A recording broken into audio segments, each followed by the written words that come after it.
No worries. I'm really good at not knowing the answers because I think that's my whole point, is that we as parents, we as people trying to get, everyone wants to be good at sex. Everyone feels shitty at sex. They're like, oh, I wish I had that, or I wish I had that. Admitting that what you don't know is the key to getting the answer. So Yeah. that's a great way to start. Okay, so first, actually, I guess I should preface by saying this. Do you know a lot about comprehensive sex education? What's that? You froze. Do you know a lot about comprehensive sex? You know what? I mean, I think I don't know all the details of all the laws in each state and what, but to me, inclusive, extensive sex ed, which is happening in very few states and very few schools, Yeah. public schools. I mean, comprehensive meaning covering. I mean, that to me is a flexible term depending on the state you're in, but when I talk about like the best sexuality education, it's including all genders, all orientations. We can't even get sex ed into schools, like the basics that intercourse occurs for most babies to be made. But sex ed is mostly about babies being made, where 97% of sex, I don't even know what that percentage, but almost all sex is for pleasure. Yeah. So, yeah. So the specifics of comprehensive, I'm not going to be that person, but that's fine. It doesn't really matter. It's crazy that you just said that about sex education in public school. I've been going to school for, I'm gonna 12 years, but like kindergarten, it's like 13 years. I've never had one sex education class, not one. And that's the case for most kids. Yeah, thank God. And then there's some communities. In my community, it's a public school, but it's a very progressive school. The kids, they get sex ed, and the parents, they're getting pretty good sex ed. It's not ideal, but it's damn good. I'm pretty psyched with what my kids got, but it's not always, until they get to high school, it's not including all orientations and all genders. And that's some parents are complaining about that, while other parents are complaining that they're even having sex ed. So it's really difficult. Yeah, I don't know why that's even an argument, but that's actually a later question. So, okay. I guess we could start by just, can you give me your definition of what comprehensive sex education is? My definition is, well, I don't even define it. Like, I don't even go there. I'm just like, the sooner the better, early and often. It includes, oh God, I wish that's not even something like comprehensive to me is it's reaching everyone. It's reaching all the topics, that it's accurate. It's medically grounded. It is, I mean, there's so many levels. I don't even think of it like, when I say comprehensive sexuality, I'm just talking about covering it all. Yeah. Accurately, medically accurately, and inclusively. That's where I see it. I mean, it's honestly pretty close to the actual definition. So what's the actual definition? It's basically, I mean, I don't know the exact like word for word definition, but from what I look up, it's like, it's implementing sex education from the time a child is young all the way up until they're a fully fledged adult, like to the brain's fully developed, up until they're adults, starting with like healthy relationships and consent, reaching all the way up to what like intercourse and stuff like that, and pleasure and safe sex, everything like that. So it's, I mean, it's pretty much that. It's like reaching all aspects of sex and like all the nuances of sex and relationships, starting from a younger age and building up until when you're an adult that can make full-fledged, like informed decisions about your life and about sex and stuff like that. So it's like, you basically got it. Yeah. So here's the thing. I work with a pediatrician who was our kid's pediatrician. And what got me onto it is that he said, I had a one-woman show about sex, and he said, you need to talk to your kids about sex, intercourse, and what sex is. And he's someone who understands all orientations. Like, he gets it. Like, you're going to start though, like, they need to know what sex is between the ages of 5 and 7. Yeah. And I thought he was picking on me because I had a one-woman show about sex.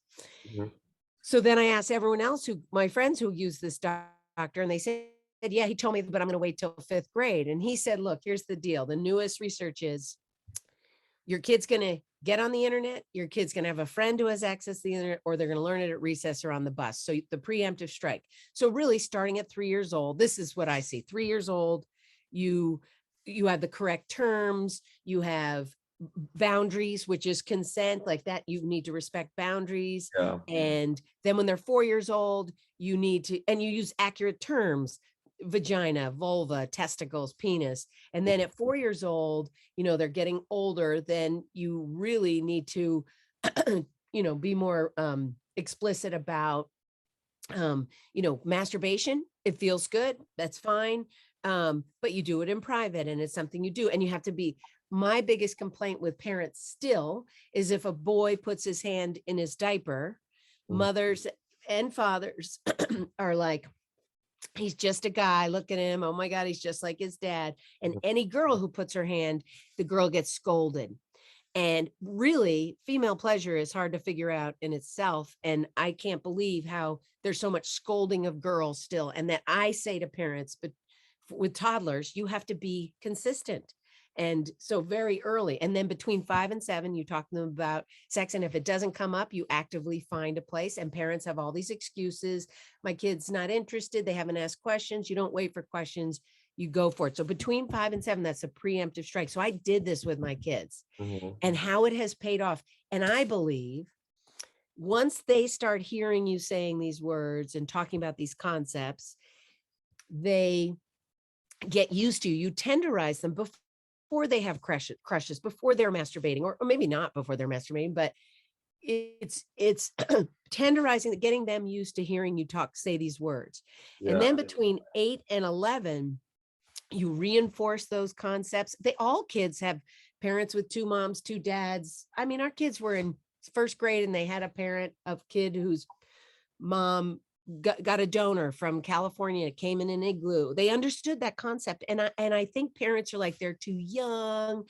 And we know that if this is my bottom line on why comprehensive sexuality, the investment early. Everyone wants their 25-year-old to be comfortable in their body and to have a healthy relationship with sexuality and their body. Yeah. But what they don't understand is we have to invest starting at age 3.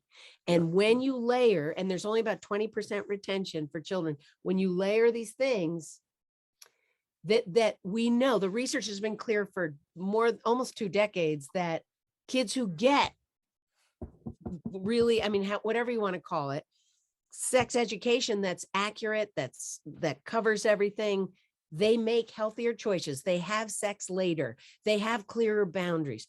We know this, but parents don't want to hear it because it's awkward and they don't like not knowing. And they think if they talk to their kids about sex, they're going to have more of it, but it's actually the reverse. What? This leads perfectly. I'm just not going to go with what I have written. Like, I have everything written down, but it's in order. I'm whatever. One of my questions is actually, like, when I was doing my initial research on this whole topic, a lot of it was like, I'm gonna say religious groups, but I don't know. I'm not gonna be 100% on that. But I'm gonna say it was a bunch of like Christian orgs that were like, comprehensive sex education is bad because it teaches kids about sex so young. And I'm like, initially it's like, okay, I guess not for me, but like initially for like an average person, like, yeah, okay, I guess sex is like a serious topic. It like kids shouldn't be like taught. But then I'm like, but that like defeats the whole purpose of comprehensive sex education, because it's like the whole point of it is it's not teaching about like penis and a vagina at like 3 years old. Like that's like, I think everyone can agree, like, okay, maybe not that young, but like the whole point of it is like, yeah, these are the correct terms for the body parts that you have, and this is what consent is, and this is what a healthy relationship is. And so I think, can you kind of like talk about like why, I mean, you kind of just said it, but can you kind of like touch on like why parents are so scared to be having these conversations so young? So it's fear. It's fear that their kid is going to have the fear. It's an irrational fear. They can hear the research. They know better. They understand the concept when you tell them that talking to your kids about sexuality earlier will actually keep them safer from predators. You say you want your kid to have clear boundaries, but yet how are you going to teach that? That has to start so young. So the fear is the excuses they come up with. is always, my kid is not interested. It's all their own fear of how awkward it is. It's painful. It's admitting that your kid's growing up and that will be a sexual being that people want to be in denial of. And they think they're protecting their innocence. But with the internet, all they're doing is, by not having those conversations, they're handing it over to Google. They're handing it to a internet search. And because they can't see those internet searches and they don't have to face that, they have this false sense of security. So basically, parents, Deborah Rothman, one of my favorite sexuality educators, talks about keeping the headlights on, that actually talking about things before they get to them actually helps kids make healthier choices and takes the pressure off them. And I mean, we're talking about sexuality education, comprehensive, inclusive, whatever you want to call these, the kind of sex ed, porn literacy, Mhm. could actually contribute to a healthier mental well-being, because kids are so anxious and stressed because kids are talking about things. And if they know the facts, I mean, that's what I can say about my kids. They went into school and they like knew what was up. And Mhm. the fear is my kid's going to go to school and tell the other kids.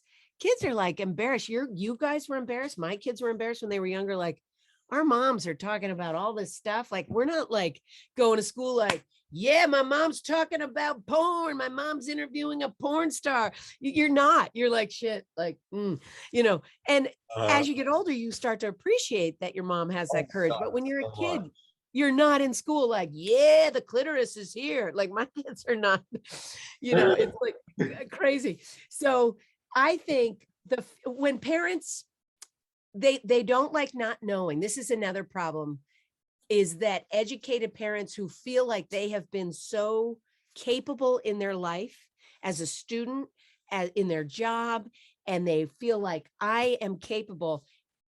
Sex ed, you go to talk to your kids about sex ed, sometimes they're like, "Yeah," and sometimes they're asking too many questions, and sometimes they're just like, sometimes they run away, and parents back off. And I say to kids, even though they're doing this, they're also doing this. Yeah. The research is clear that teenagers want to know what their parents think, but parents don't have the courage to say it. So breaking parents through it, I think they need to hear, just like kids, they need to hear this message from so many places, but they're choosing not to pay attention to this. Parents are.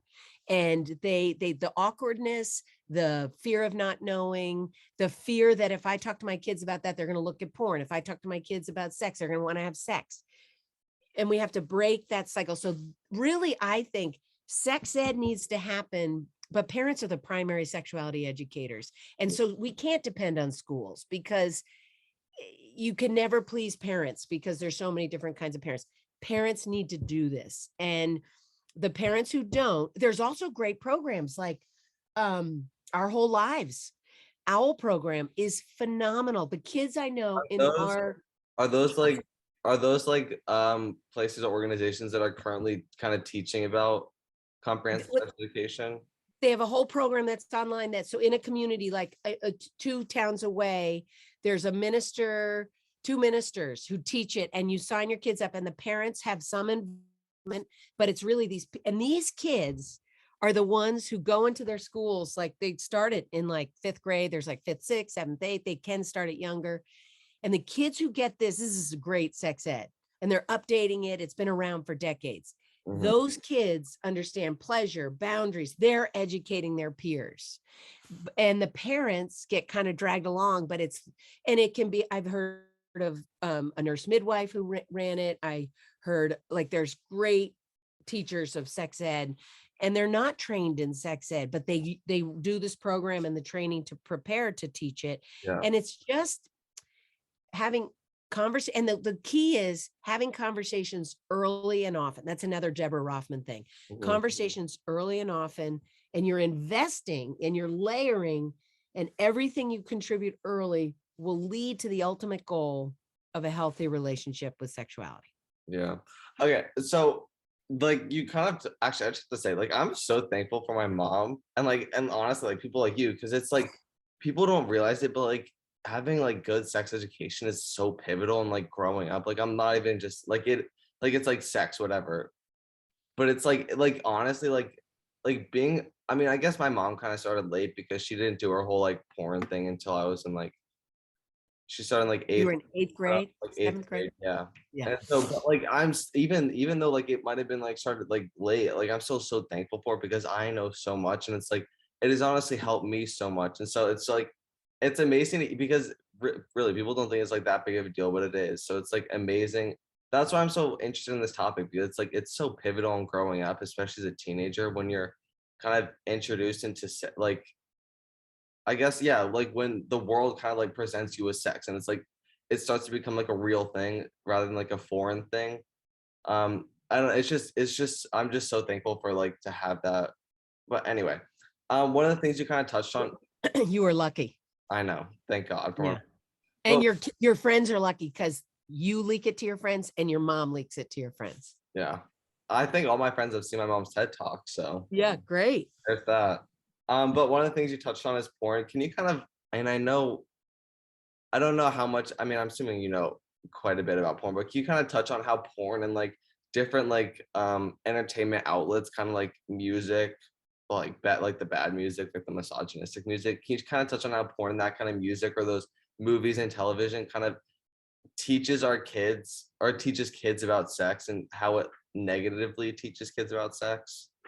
So I would say when I talk about porn culture, internet porn is the main part, but that leaks into what people post on Instagram and what people post on TikTok and what's in the marketing and all the shows. And we've making even like Vogue magazine, like 5 years ago, did a thing like Teen Vogue, how to have anal sex, like the pressures to do things, very little clitoris information. Um, that's considered so horrific. Like Betty Dodson, who died recently, she was 90, but she's been a vaginal pride orgasm campaigner of the first order, like the big dog. Like she is leading this. She used to have women pay like $1,000 to come to her apartment to learn how to masturbate because they've never had an orgasm. They've tried everything. So they're the last resort. She has 100% success rate. She's now passed the baton to someone else, but we don't speak about pleasure and what porn. So here are the things about porn. The industry is whacked and racist, misogynistic. Almost a third of women in porn are trafficked to do that, mean forced to do it. Like you don't have a choice. You want food, you want pay, and they're kind of stuck in it. The assumption is women are making millions of dollars. They're not. Women of color make half as much as white women. The industry and the content, here we are in this racial reckoning, and the content of porn, the work of Dr. Carolyn West at University of Washington, she the stereotypes that are still reinforced, things we wouldn't have tolerated even 20 years ago, the stereotypes of Black women, of Asian people, of Black men are uh, rapist, Black women are hoes. These things, these tropes, these stereotypes are reinforced over and over and over. But let's get back to what's really basically bad. I don't hear any young men in high school, college, or in their 20s who are defending porn. They're like, I'm just trying to get through, like jerking off, like, and masturbation, beautiful, magical, special for all genders. But I and you could watch my TEDx talk about porn to get some more of these deep. Resource. What's that? I'm gonna use it as a resource. Okay. So okay, let me get back to it. So masturbation, great. Now, biological males are the biggest consumers of internet porn because it also starts young. So for boys, it's everyone's talking about this in fourth grade. I gotta go look it up because no one wants to admit what they don't know. No one would. You got to, every kid I meet, they're like, yeah, fifth, sixth grade kid comes to school, like, hey, have you seen this video? And everyone's like, yeah, I've totally seen that. And they go home and search it.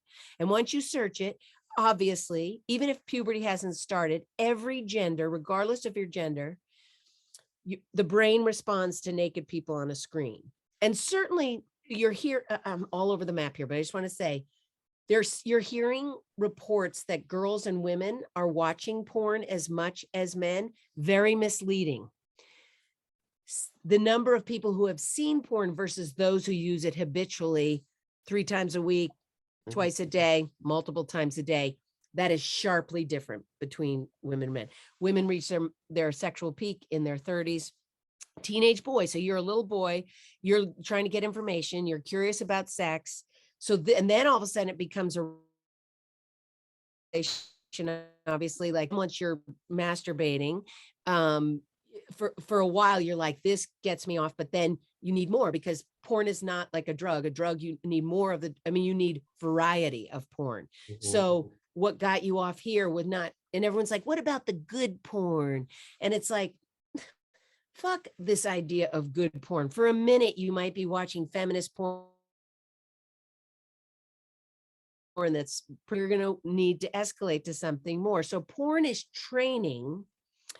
Dr. Gail Dines, who is an expert in porn, she says that almost the in her research, and she's one of the biggest researchers in porn, and she's hardcore, like she kind of scares some people because she doesn't fuck around. And she talks about how the creators of porn, they make the men in porn and heterosexual porn, we will say, and gay men will say that the people who are making gay porn are they're using a heterosexual dynamics, heterosexual guys making lesbian porn is made for heterosexual guys, lesbian porn. But the gay porn, so many gay guys are like, it's a total heterosexual dynamic with an abusive dominant top and a submissive being abused bottom. Yeah. So but heterosexual porn, the men are almost sociopaths. They have no emotion as they hit, pound, double penetrate, choke, pull hair, physically abuse, verbally abuse, and they have no emotion. And the association, so it's very confusing when you see a woman screaming, gagging, being face fucked, and she's puking and she's crying, tears are coming down her eyes. And that yet she's also having pleasure. So this pain and pleasure, which is portrayed, you're an 11-year-old boy, you're a 13-year-old boy, you're a 9-year-old boy, you're seeing that. And that's what's the obviously the algorithms, the most viewed porn will be presented to you, the most clicked on porn. So this is going to be presented. And Gail argues that the creators are basically saying, this is what it means to be a man. You hurt these women. Like this message, which little boys don't want to do. What's that? Like toxic masculinity. It's like Totally. And that they are almost challenging an 11-year-old boy who is first traumatized, then feels inadequate, then feels like he needs to rise up. So when people say, well, this is what guys are like, I'm like, I'm sorry. I think that's most guys are like, I'm just trying to get off. Just need to take the edge off with a little masturbation. And what's fueling it is fucking my head up. And so then you associate your phone and your laptop are a place of soothing.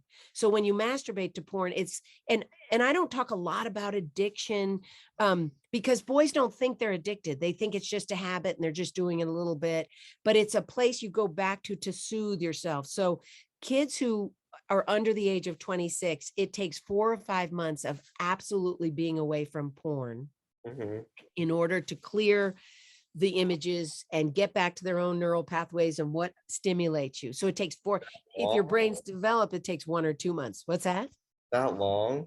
That long. 5 months. And Oh my and God. you talk to kids and when they're trying to get off porn, and they will say it is not discipline, it is absolute vigilance. Meaning you have to say to your friends, don't send me links. When I go to my computer, I go right to what I need to do for homework. And then I need to get off. It's vigilance. It's so hard to avoid porn. Yeah. And that's really tricky. And so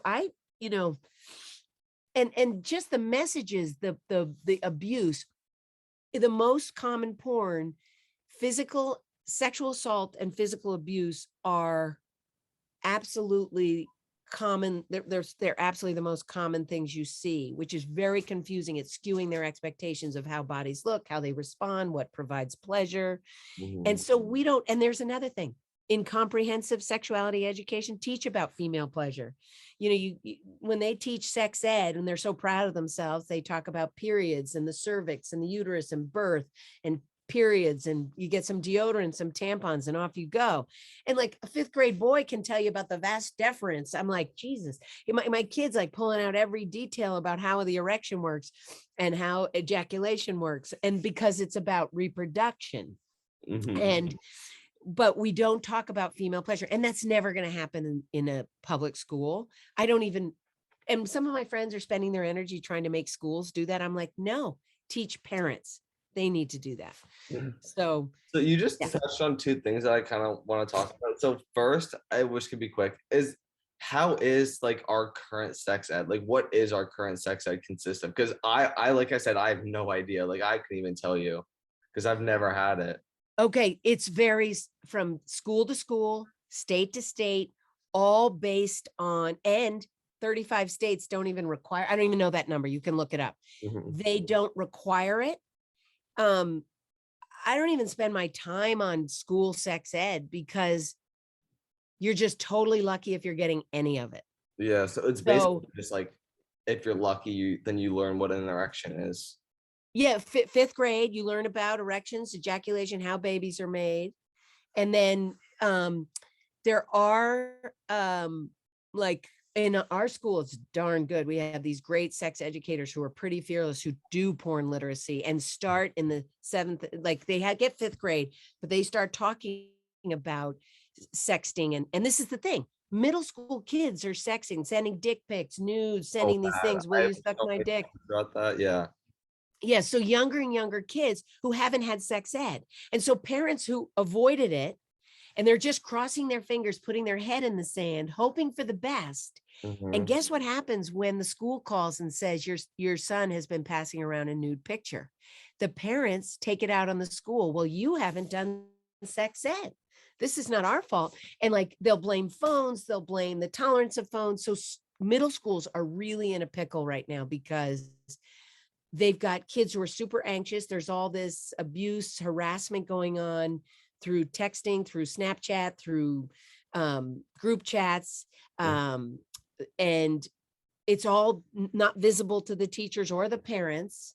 And the kids are so distracted, they're crying, they can't come to school. They're so distracted that learning is being interrupted because of the invisible lives of kids. And it's so hilarious that So this like kind of leads into like what the big like my big whole thing with comprehensive sex education is. So I think this is a fact. Sending around other people's naked pictures, that's a form of sexual assault, is it not? it's sexual harassment. Sexual harassment. Okay. That's So sexual harassment. my big whole thing, I read this statistic, 1 in 9 girls before they turn 18 will be sexually assaulted. And I was like, holy fuck, that's like there's what 6 houses in my cul-de-sac. Each one of them has a girl, at least 2 girls. That's like scary. That's like 2 out of everyone in my cul-de-sac will be sexually assaulted by the statistic. And then I kept reading and it was like, okay, this statistic is obviously true. Like I personally know like at least 4 girls that are my age that have been sexually assaulted before.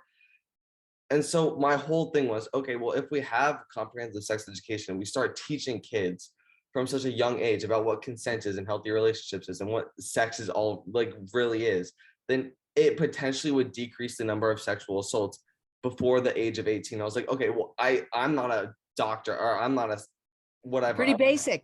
Pretty basic. I was like, can you kind of talk about that? Because we just touched on it a little bit. And like porn is a big thing. Most kids, most boys at least, learn their sex education from porn. And like you said, it teaches violence and it teaches I have blah, ninth grade blah, blah. boys who say, why do women like to be raped, choked, hit? Yeah. And so I was like, by the way, that statistic like scared the shit out of me. I was like, okay, so then I came across, well, my mom. I obviously knew a little bit about comprehensive sex education, but I was like, okay, I want to know more about this. I really want to know if we were to implement, if every state was required to have comprehensive sex education in their schools, would it potentially decrease the number of sexual assaults before the age of 18? And I don't know what you I can believe it seriously would. I think that statistic is much lower than it actually is. It's the reported. So Mhm. many girls don't Oh, even know they've been I saw sexually it was assaulted. 1 in 3. I was like, that's even that's Yeah. terrible. Yeah. It's so common. I don't really know a woman like there's five like I who have been attempted to be sexual. We've all been attempted to be sexually assaulted. There's only like 5 of my friends who haven't been sexually assaulted in their life. Like it's so common. And obviously we were raised by wolves and we're old ladies, but it's worse now because now you have the sex trainer is porn. Yeah. And that's what people think sex is supposed to look like. Young girls feel like they have to compete with porn. They'll say to me, how do I talk dirty? And my answer is, if you're asking me that question, then you shouldn't be talking dirty. That's something that comes, if that's something you want to do, that you should feel that in, or organically that should come from you. Otherwise, you like people, how do there's so much performance around acting like people in porn, screaming with pleasure even though you're not having an orgasm. Women are learning what they're supposed to do from porn and what they think they have to do and what's expected of them. And there's so much, I would say the shittiest sex is heterosexual sex. So many guys say, I want to find the clitoris, but I can't ask because I'm supposed to know. So I'm just going to rummage around in there until I find it. I'm like, you could rummage for all of the decades of your life from here on out. You need to ask for directions. It's complicated, lives under a hood. You need to lift and separate, find that clitoris, 8,000 nerves, that thing will sing. But 70 to 80% of women don't have orgasms with penetration alone. They need extra stimulus from their own helping hand, from a vibrator, from their partner's hand. 2 women, the assumption is 2 women could get each other off. False. It like every woman's different. So you still need to ask questions. You may have an advantage because you have the anatomy. Women need to know their own clitoris before their partner can. The average time it takes a woman to have an orgasm is 20 minutes. Porn shows none of this, shows none of the complicated nature. First of all, the vulvas don't even look like vulvas because the women are surgically altered to remove the labia, sometimes removing the Really? clitoral hood. Yes, like most women in porn have My mom removed. What's that? talking about this for 5 years. I didn't even know that. That's Yeah. disgusting. And sometimes like the color, some heterosexual women say their partners say, you don't look like the right color. And why do you have hair? Because every porn star's waxed from anus to navel. And now everyone's shaving. They're not waxing, they're shaving. So they've got ingrown hairs and stubble, and it's a high maintenance street. Men are manscaping. It's like expected. That is a porn inspired thing. There's so many things. But then women get, they say you're the wrong color because vulvas vary from like pink to grayish to purplish, like dull. But in porn, they wear this very heavy makeup that's red, or they have their vulvas tattooed a very bright red. So they look perky and fresh all the time. Really? So it's really, genital image issues for girls is a huge problem. They're like, I'm too flappy, I'm too this. I have a vulva shame. I wrote an essay on my website under college called and it's under parents and educators, and it's called Vulva Shame, worth checking out. But then the penis panic, that's another one I write. How men, they like every generation, like even before I saw a penis, because I played baseball and hung out with boys, the boys were like, what's the right size penis? Do you know? I'm like, I've never seen one. They're like, can you ask your sisters? We're very nervous. My penis is sings to the left, built like a Pepsi can. It's circumcised, uncircumcised. Penis panic has been an issue for every generation. Porn, the average size penis in porn is 8 inches. The average size fully erect penis is 4.15 inches.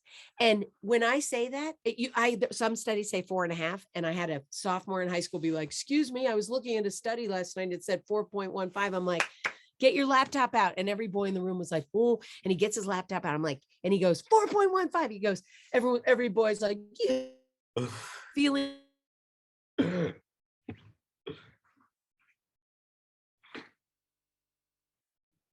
Oh,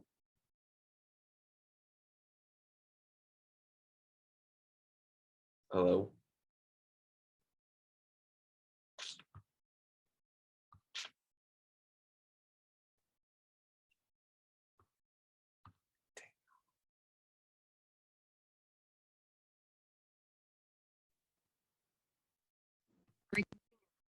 Oh, so sorry about that. I'm back now. That's it. I was on A G- oh, you're frozen again. I Can you know. hear me? Yeah, let me see if this works. 1 second.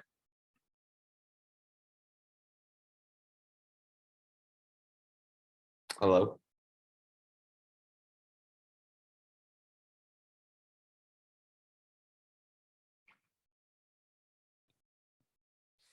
Okay, I'm back now. I hope. Okay. There's a huge storm outside, and I think it might be messing with my Wi-Fi or something. So you keep Am I good now? decent. You come in and out, but I can hear you right now. Okay. Okay, good. It's What just was I? you Shit. were talking about the average size of a you were in a class one time and there was a study about that. Okay. The There's penis size. yes. So penis size, this kid, all the guys, like I walk into a fraternity and I feel like I can talk about, give them the average size penis. It's okay to masturbate regularly. You just want to get the fuel of your own imagination. Kids say, I don't have an imagination. They're worried about everyone wants to be good at sex. Like that's the bottom line, right? Like people want to be good at sex. And there's so much out there now because of internet porn that makes people feel sexually inadequate.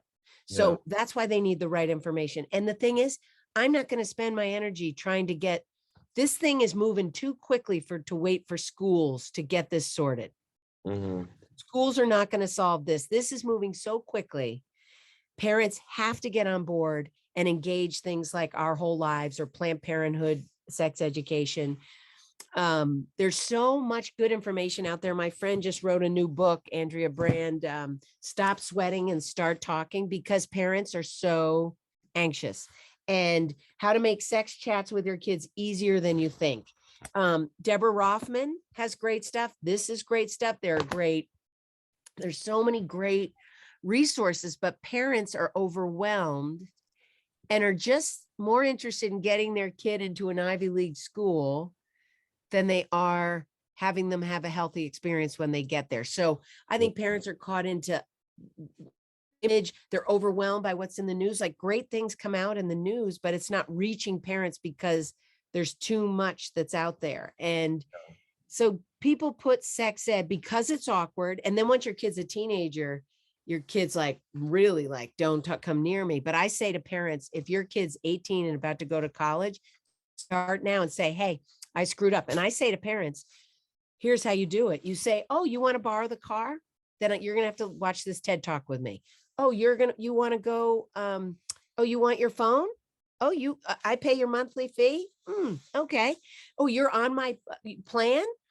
You're in my house. There's all these like privileges.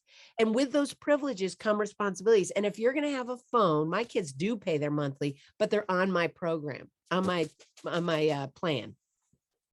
So you're on my plan. So therefore, the question is, yes, that privilege. And with that, if you are old enough to have a phone, and even though you're paying the monthly fee, your responsibility is to have these awkward conversations. So you're going to sit with me through this. And that's what your mother is right in it. Like Yeah. this is I mean, required. it was weird at first, but then after like a few times, it's like it's normal. Like it is like of course it's like scary going into it, but it's like I swear I could talk to my mom about anything now. Like there's She tenderized you, like you yeah, tenderize your kids. And then my kids, by the time they were 10, they're like to their friends, who knows what's going to come out of that woman's mouth? Like, who knows? So ride it out, sister. Sorry that you have to put up with this. But here's what one mother did. Her kid was 16 and she came to my talk and she was like, I decided I had to like talk to my kid.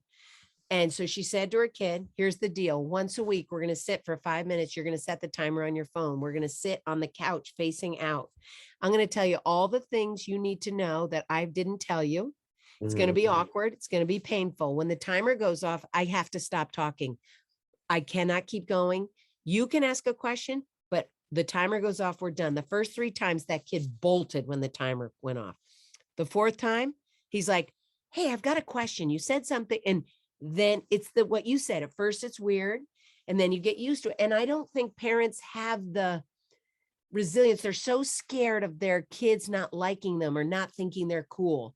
I Mhm. don't give a flying fuck if my kids think I'm cool. I have no interest in being a cool parent.